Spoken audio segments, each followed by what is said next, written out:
Lost Girl Found by Leah Bassoff and Laura De Luca.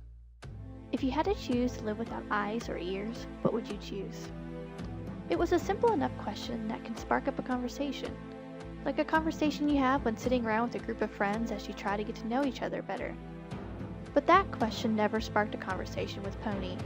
It was the last question she asked her mother.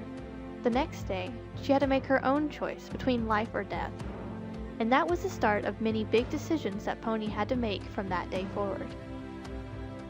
Pony awoke that night to sounds of bombs, people screaming, and her mother telling her to run. Without questions, that was just what she did. She ran so fast that she convinced herself that her feet were no longer touching the earth till she jumped into the forbidden Kenyeti River. Pony valued her mother's opinion, and that is why she threatened boys who showed her any interest, and worked hard to stay in school. "Stay in school," her mother once told her. "Never marry early or let your husband beat you." This was not an uncommon occurrence in her village. If a husband did not beat his wife, it was assumed that he did not love her enough. However, Pony had much greater concerns now in her life because she was now without her family and walking with a group in search of refuge. The days turned into weeks in the hot, dry African landscape, and her body whittled into nothing. Finding water and food was more important than the fact that her feet were swollen and her tongue was cracked from dehydration. Even as people in her group dropped dead of starvation and landmines, she had to make the choice to stay alive or give up. And she never gave up. Had Pony known that she would never see her family again if she had ran, would she still have decided to run? There was not an easy answer to the question, but she cannot look back now. She had to keep going. She had to keep going until they found the refugee camp Kakuma. When she arrived at Kakuma, things were not the paradise she imagined. She found herself in a camp with thousands of displaced people in a land of nothingness. There were no trees to sit under, and the only shade was what their shadows provided.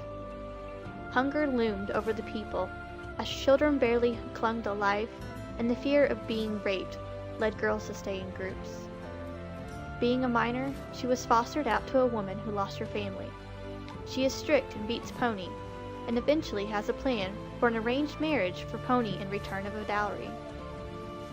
Pony was a clever girl, and most certainly a brave one.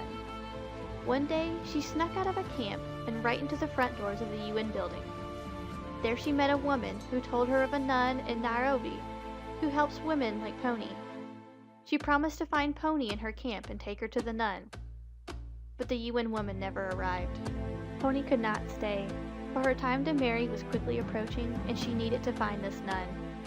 With no promise that the nun would even help her, or that she would find her, she still made the decision to find this nun, and that is just what she did. For the first time in years, Pony had something work out for her benefit. She had earned her place with the nun at the home and was grateful. Before long, Pony was back in school and the opportunity came for her to go to America. Until the phone rang.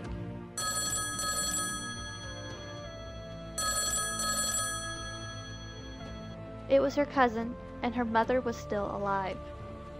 A flood of emotions rolled over Pony as she is now faced with one more big decision. Will Pony decide to go to America, or will she stay behind to be with her mother?